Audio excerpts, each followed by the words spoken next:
উপস্থিত সভাপতি, অধ্যক্ষ এবং অতিথিবৃন্দ, আসসালামু আলাইকুম রহমতুল্লাহ।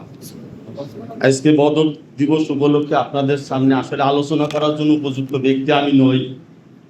আপনারা আমার বয়োজ্যেষ্ঠ এবং অনেক জ্ঞানী গুণী মানুষ এখানে উপস্থিত হয়েছেন। আমাকে আপনারা আমন্ত্রণ জানিয়ে এবং কথা বলার সুযোগ দিয়ে আমাকে সম্মানিত করেছেন, এজন্য আমি আপনাদের সকলকে মোবারকবাদ জানাই। বদর দিবসের এই আলোচনাতে প্রথমে যে কথাটি আসে যে যুদ্ধের দায় আলোচনা দিয়ে শোধ করা যায় না।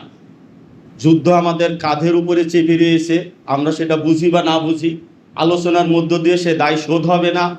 আল্লাহ তাআলার কাছে আগে আমরা বিনয়ের সাথে ক্ষমা চেয়ে নিই।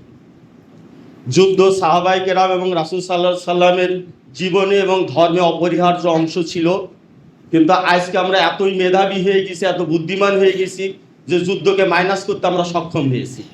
আমাদের ধর্মে এখন যুদ্ধ নেই, আমাদের জীবনের সাথে এখন যুদ্ধ নেই। যুদ্ধকে বিদায় করে যুদ্ধমুক্ত একটি ইসলাম আমরা তৈরি করে নিতে সক্ষম হয়েছি। আমরা জানি না ইসলাম আল্লাহ তাআলার কাছে কতটুকু কবুল হওয়ার যোগ্য।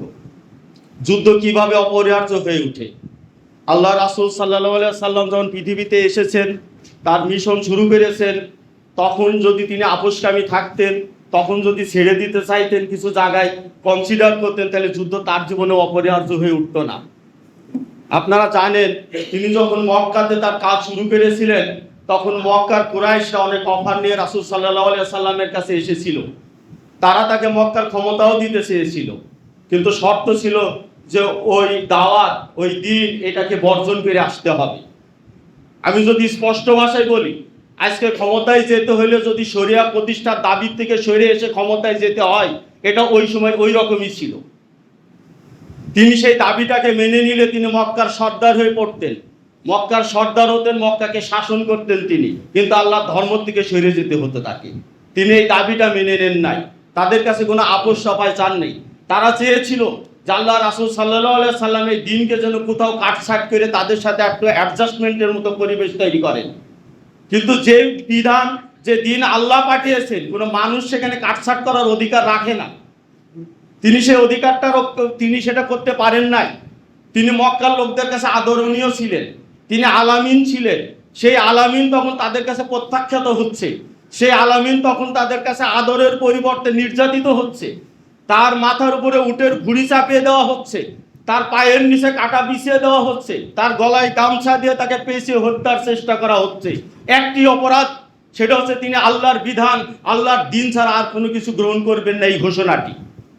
এই ঘোষণা তাকে এতটাই অপরাধী করেছে যে তাকে ওই মক্কার থেকে তাকে বেরিয়ে যেতে হয়েছে। ওখানে থাকলে তারা হত্যা করবে, হত্যার জন্য তাকে ঘিরে ধরেছে। যারাই তার দাওয়াতকে গ্রহণ করেছে তাদের উপরে নির্যাতন নেমে এসেছে।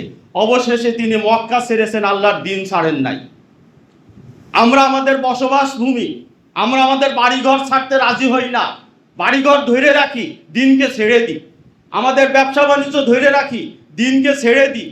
আমরা আমাদের চাকরি বাকরি ধরে রাখি, দিনকে ছেড়ে দিই। যদি সাহাবায়ে কেরাম এইভাবে তাদের ব্যবসা বাণিজ্য, বাড়িঘর এবং তাদের ওই ক্ষমতা, অর্থ, সম্পদকে ধরে রাখতে চাইতেন এবং দিনকে ছেড়ে দিতেন, তাহলে তাদেরও যুদ্ধের কাছে যেতে হতো না। যুদ্ধ আসে কখন? যখন সমঝোতা শেষ হয়ে যায়, যখন অনর অবিচল থাকে, আপোষহীন থাকে, তখনই যুদ্ধ হয়।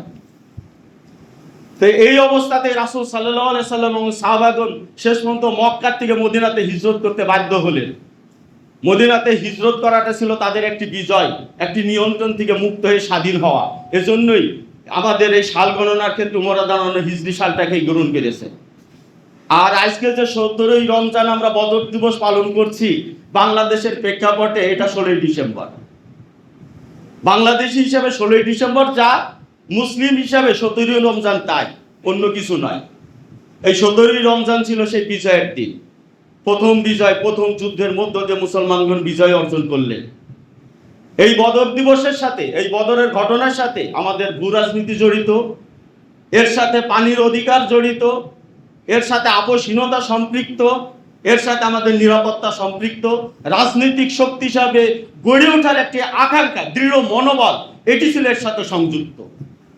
রাসূল সাল্লাল্লাহু আলাইহি সাল্লাম তার সাহাবাগণকে নিয়ে যখন বদরের মদিনাতে যে হিজরত করলেন এবং মদিনাতে একটি ইসলামিক কমিউনিটি গঠন করলেন, ইসলামিক শাসন ব্যবস্থা প্রতিষ্ঠা করলেন, তখন এটা মক্কার লোকদের কাছে চক্ষুশূল হলো। তারা এটাকে বন্ধ করতে চেয়েছিল। আর সেই সাথে একই কথা বলি, সেটা হচ্ছে যে মক্কার লোকেরা সিরিয়ার সাথে যে ব্যবসা করতো, এটা মদিনার পাশ দিয়ে তাদের ট্রানজিট ছিল। এই ট্রানজিট পথকে আল্লাহ রাসূল সাল্লাল্লাহু আলাইহি সাল্লাম আটকে দিলেন। এটি ছিল একটি ভূ রাজনৈতিক বিষয়, যে মক্কার লোকেরা ব্যবসা করে একটা ইয়েমেনের সাথে, আরেকটা হচ্ছে সিরিয়ার সাথে। সেই ব্যবসা বাণিজ্য রুটটাকে তিনি আটকে দিলেন। ওখান থেকে যখন তাদের বাণিজ্য যাচ্ছিল, বাণিজ্য কাফেলা যাচ্ছিল, তিনি মূলত মদিনার থেকে বের হয়েছেন সেই বাণিজ্য কাফেলাকে প্রতিরোধ করার জন্য। কেননা তিনি মদিনার উপকণ্ঠকে ট্রানজিট হিসাবে ব্যবহার করতে দিবেন না। স্মরণ করেন আজকের বাংলাদেশ ট্রানজিট রুট হয়ে রয়েছে। আজকের বাংলাদেশ একটি মুশরিক রাষ্ট্র, আমাদের শত্রু, তাকে বন্ধু বলে পরিচয় করে দেওয়া হচ্ছে, যে প্রতিনিয়ত আমাদেরকে নিষ্পেষিত করছে, যে তার বানানো একটি দালালকে, একটি দোসরকে আমাদের ঘাড়ের উপরে চাপিয়ে বসে রেখেছিল, আমাদের পানি আটকে রাখে, সীমান্তে আমাদের লোকদেরকে হত্যা করে, আর একই সাথে আমাদের ভূমির উপর দিয়ে, আমাদের বুকের উপর দিয়ে তার বাণিজ্যের কাফেলা বহন করে, আমাদের বিমানবন্দর ব্যবহার করে, আমাদের সমুদ্র বন্দর ব্যবহার করে, আমাদের প্রতিটা জায়গা তার অবাধ বিচরণ। এই ট্রানজিট রুটকে আল্লাহ রাসূল সাল্লাল্লাহু আলাইহি সাল্লাম আটকে দিতে চাইলেন। আর আটকে দিতে চাইলেই মক্কা থেকে দুর্ধর্ষ যোদ্ধাদেরকে নিয়ে আবু জেহেল রওনা দিল।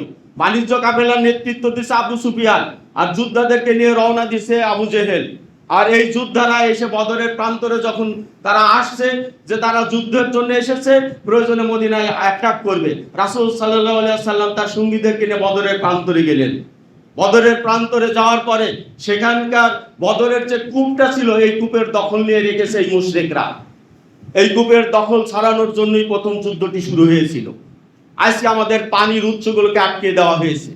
বদরের সাথে আমাদের অদ্ভুত মিল রয়েছে, এই ট্রানজিটের সাথে আমাদের মিল রয়েছে, এই পানির দখল নিয়ে আমাদের মিল রয়েছে।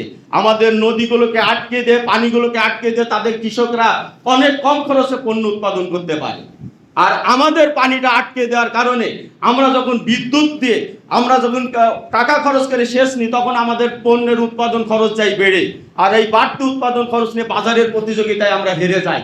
আর এই বাড়তি উৎপাদন পণ্যের মূল্যের কারণে আমাদের কৃষকরা ক্ষতিগ্রস্ত হয়, তারা লাভ করতে পারে না। কিন্তু কৃষিকাজ ছাড়া তো সে আর কিছু জানে না, সে করবে কি? এই পানির কূপের দখল নিয়ে প্রথম যুদ্ধটি শুরু হয়েছিল। কই আমরা তো আমাদের নদী আটকে দেওয়ার জন্য যুদ্ধ করতেছি না, আমরা তো তাদের ট্রানজিট রুটগুলোকে আমরা ঠেকাচ্ছি না, বাধা সৃষ্টি করতেছি না। এই আমাদের বদরের শিক্ষা। আমি এটাই বলছি যে যুদ্ধের দায় আলোচনা দিয়ে শোধ হয় না। আমি এই কথাটাই বলবো যে আসেন আমরা উপলব্ধি করি সেই বদর। আর আজকের আমাদের এই বাংলাদেশকে যদি শিক্ষায় আনতে চাই, গোটা বাংলাদেশ আর একটি বদরের প্রান্তর হয়ে উঠবে। গোটা বাংলাদেশ যদি বদরের প্রান্তর হয়, আল্লাহ আমাদের সাহায্য করবে। গাজাকে যেমন ইসরায়েল পদানত করতে পারে নাই, আজকে ইরানের সাথেও পারতেছে না তারা। আল্লাহ মুসলিমের পক্ষে থাকেন, মুমিনদের পক্ষে থাকেন। ফেরেশতা দিয়ে সেদিন সাহাবায়ে কেরামকে আল্লাহ সাহায্য করেছিলেন। ওই খেজুরের ডালগুলো সেদিন তরবারির মতো ধারালো হয়ে উঠেছিল। আমাদের অস্ত্র নাই, আমাদের অর্থ নাই, আমরা যদি সাহসী হয়ে সেই যুদ্ধ, যাদের দিন এবং জীবনের অংশ ছিল, আমাদের দিন এবং জীবনের সাথে যদি যুদ্ধ করতে পারি, আমাদের আর পরাধীন হয়ে থাকতে হবে না। আমাদেরকে এই অন্যের মুখের দিকে চেয়ে থাকতে হবে না। তখন সত্যিকার অর্থে আমাদের অধিকার ফিরে আসবে, দিন এই জমিনে বিজয়ী হবে। আল্লাহর দিন বিজয়ী হলে সত্যিকারের ইনসাফ আমরা পাবো। আমরা সেদিন মুক্ত মানে ইসলামের দিনের প্রকৃত চর্চা আমরা করতে পারবো। আল্লাহ তাআলা আমাদেরকে সেই তৌফিক দান করুন, সেই শিক্ষা অর্জন করার তৌফিক দান করুন। আল্লাহ আমাদের সবাইকে কবুল করুন। আসসালামু আলাইকুম ওয়া রাহমাতুল্লাহ।